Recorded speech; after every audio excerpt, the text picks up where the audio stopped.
Today on Dead Dodge Garage, I finally work on a customer vehicle again at my house. I've been so absorbed in my own BS, I've been ignoring this thing in the corner of the shop for I don't even know, as long as I've lived here? It's been a bit anyway, is what I'm saying. This is my friend Mikey's 64 Dart GT 273 4-speed convertible. I've got a whole list of stuff this car needs. Some of it I've already done, figured out that it didn't need bearings and the whole suspension rebuilt. It needed lug nuts that weren't loose. I've rebuilt the carburetor, changed the plugs, adjusted the valves somewhat, changed the cap and rotor, and just kind of tuned on it a bit. I also made adjustments to the throttle linkage because with the custom kick drum pedal down there, it was not getting anywhere approaching full throttle.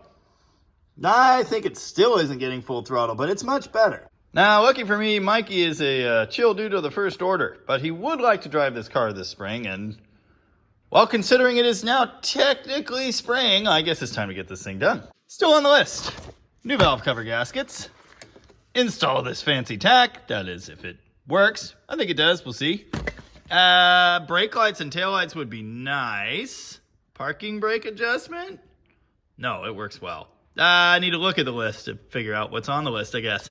It does technically need lower control arm bushings and strut rod bushings and all that. I also need to find whatever nail is stuck in this tire and do a plug. That's kind of inconvenient. This thing has an interesting problem. Cylinder number 1 seems to be dead-ish at an idle, but off idle, the engine sounds really good and it does heat up. I don't really know where to go with it. My first guess was valves, broken spring, something. But as you can see, I pulled the original valve cover to get in there and I didn't really find anything. I adjusted the valves while I was at it. I did a compression check and it's fine. So my guess was a hanging valve, but I don't know. It seems fine. Anyway, in the doing, snapped off that valve cover bolt because I'm dumb. And I was in a hurry, I didn't have gaskets, so I just slapped this thing on out of my collection. It took me 6 months, but I finally brought the correct valve cover and the air cleaner back from the other shop. So, need to get that going. Other than the light miss at idle, it does run really nice, and this thing is fun to drive. The Dart GT, of course, was the version of the Dart with sporting pretensions.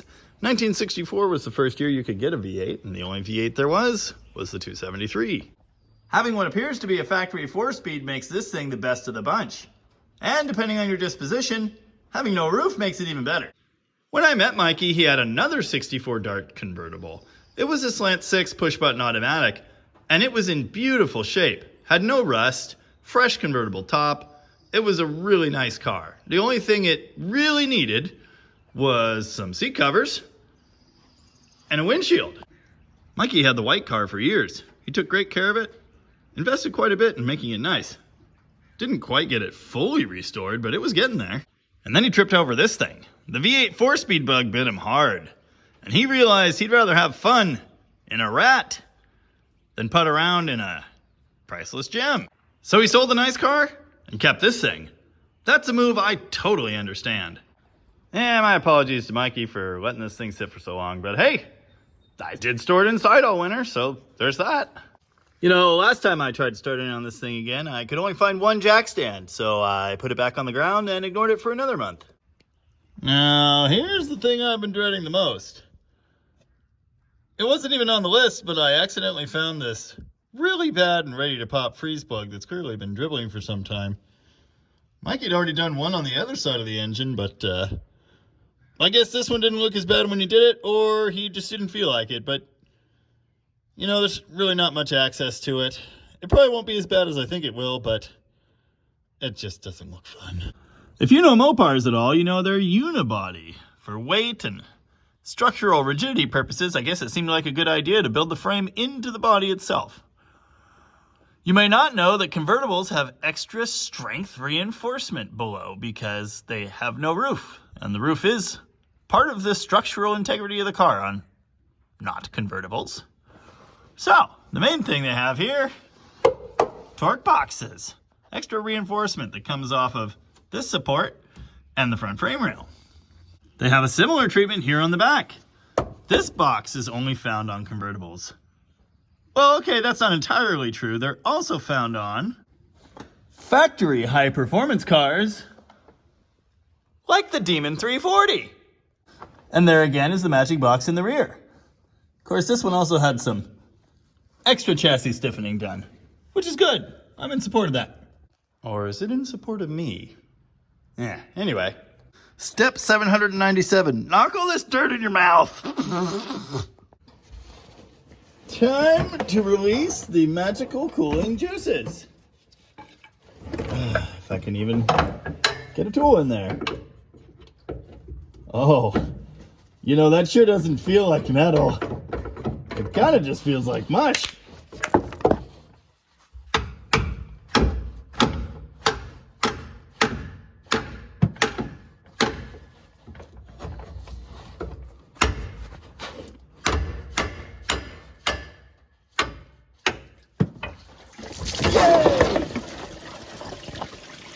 How much of that should be on my phone exactly?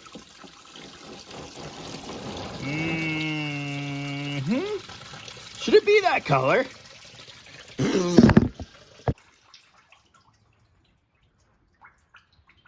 Suddenly I have to pee again.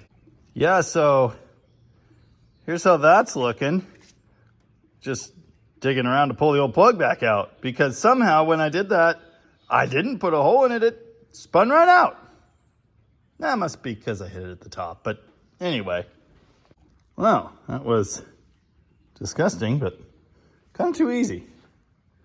I don't know why I'm doing this. It looks fine. So does the inside of the motor.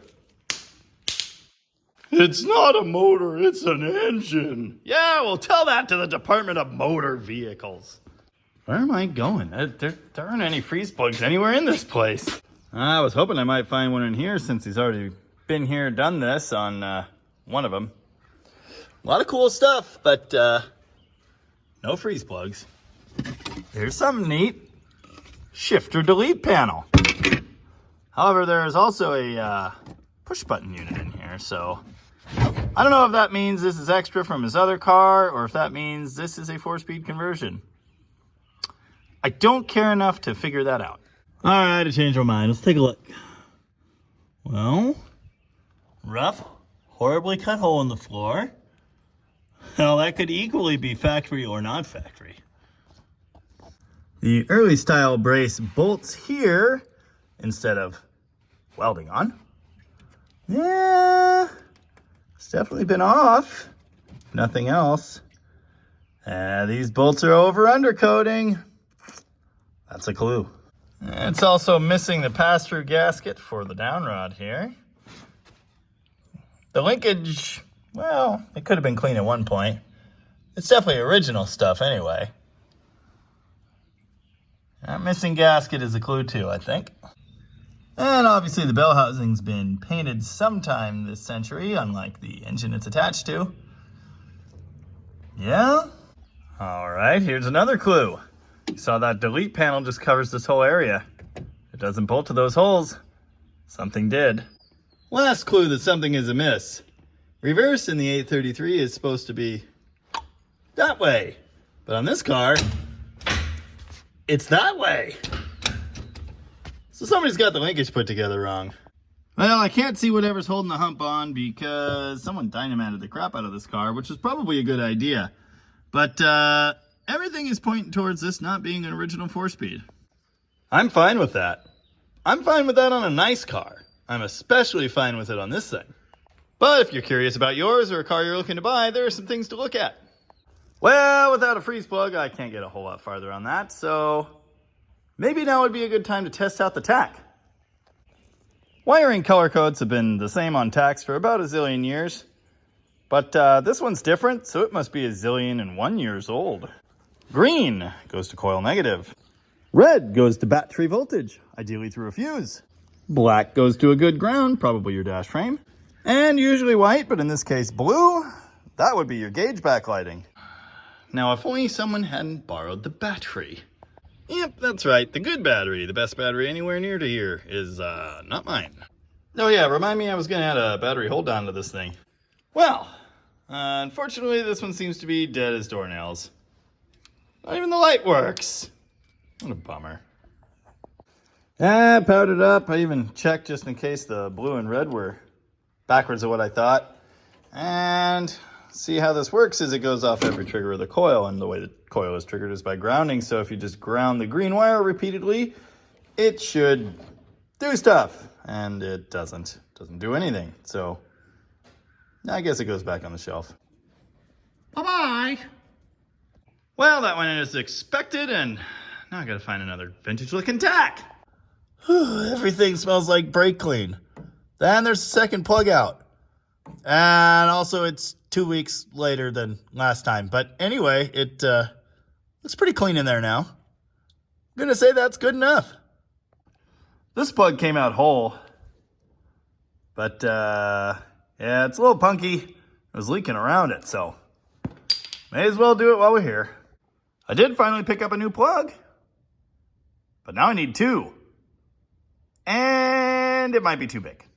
I'm sure there are other methods for installing these things, but this is the one I like.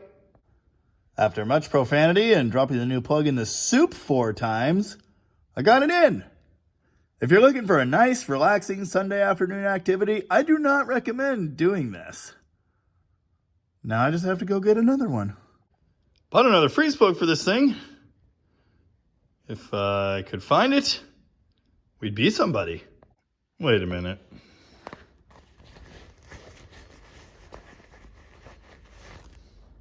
Yeah, of course, it was there the whole time.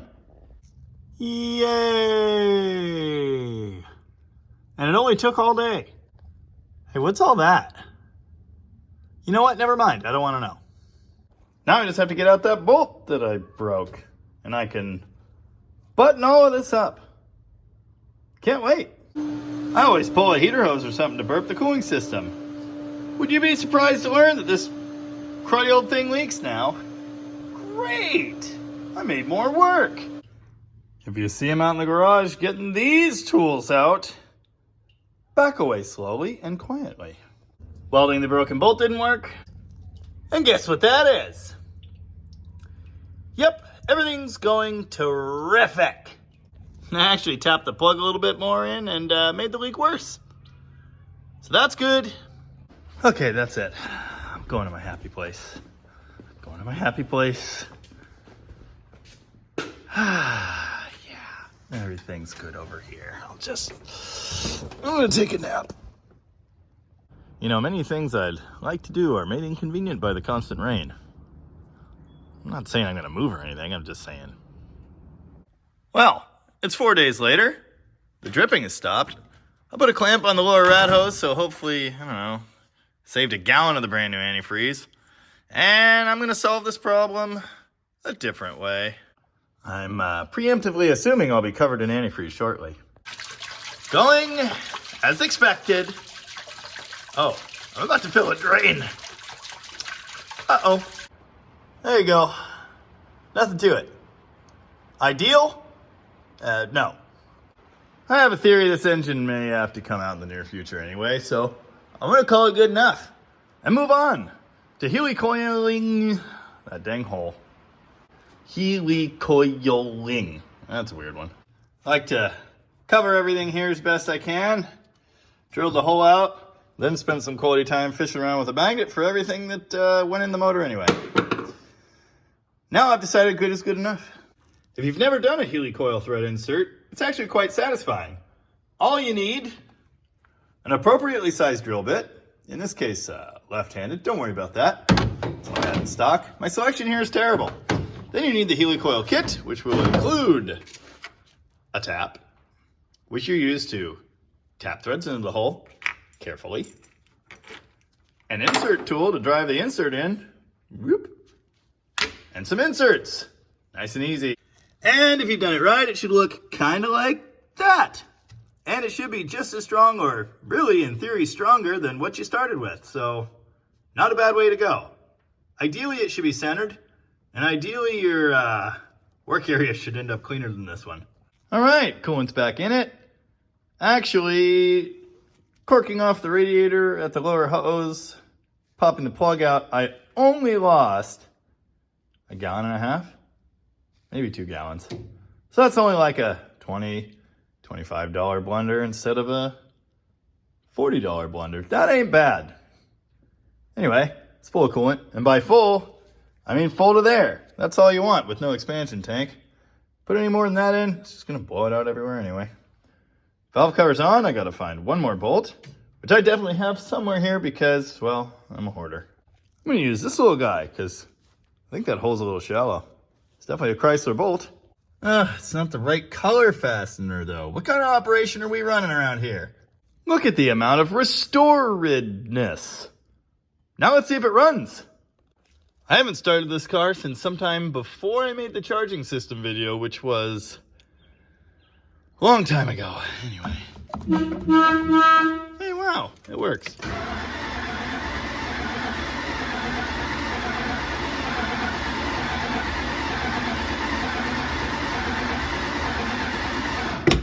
Yes. Too easy. Yes. Yes. Wow. Almost like I know what I'm doing, but that cold idle needs to come up. Not bad. Oh, it died. Well, for one thing, the choke doesn't actually shut all the way. That could be an issue. But I bumped up the cold idle anyway. Yeah. A little smoky, zero surprise. Okay, more like a colossal amount of smoke for a minute there, but now it's cleared out and it sounds great. That sounds like almost a full engine's worth of holes. I've been through this carburetor, cleaned it out, changed gaskets, new accelerator pump, reset the idles probably 4 times, timed it once. You can just tell it doesn't idle happy, never did, but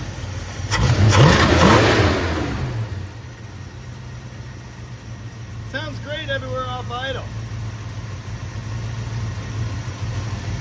You kind of hear it settle down there. I almost suspect there's a vacuum leak. The intake gasket's the only thing left I haven't touched. I don't know. Probably gonna leave it alone for now. That might be the most annoying noise I've ever heard. Oh yeah, I did add a battery hold down. I could tell you from experience, you need one of those. All right, time to do burnouts. In a convertible. In this. All right, maybe not. Oh yeah, this tire needs a plug. Oh yeah, and I need to fix the tail lights. And the brake lights. And probably more. Yep. No burnouts today, but someday soon. Hey, it does this though. So, we're getting places. Slowly. I'll tell you what, it's tough wrenching all day and then trying to fit in projects here at home in between all of that. It's a little disheartening that my projects can be measured in months, if not years, as opposed to days or weeks. I'm not going to cry about it or anything, I'm just saying. Tell your friends to watch my videos and subscribe, and maybe someday I can spend my days here, putting out quality automotive repair content and general buffoonery, just for you. Yay! Wow, I was able to get taillights back. Common problem in these older boxes. The terminals rust up, and then even though you got a good fuse and power coming into it over here, power doesn't get through.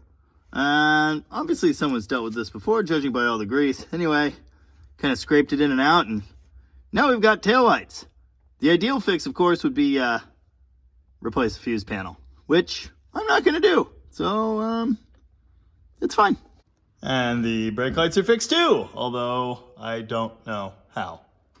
Still no dash lights. Unfortunately, this headlight switch is, well, it's no good, but that's fine. I don't think this thing will ever be driven at night anyway. Look at how legal we are. Now, if only it wasn't pouring rain. We've got running lights here too. Oh, by the way, this is a 64. In case there's some confusion about this, when you turn the headlights on, the running lights should turn off.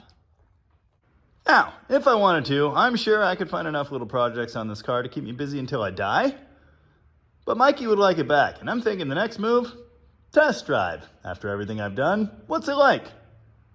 Unfortunately, it's gonna pour rain for the next 2 weeks, so might be a while till that happens. But hey, thanks for watching. Stay tuned.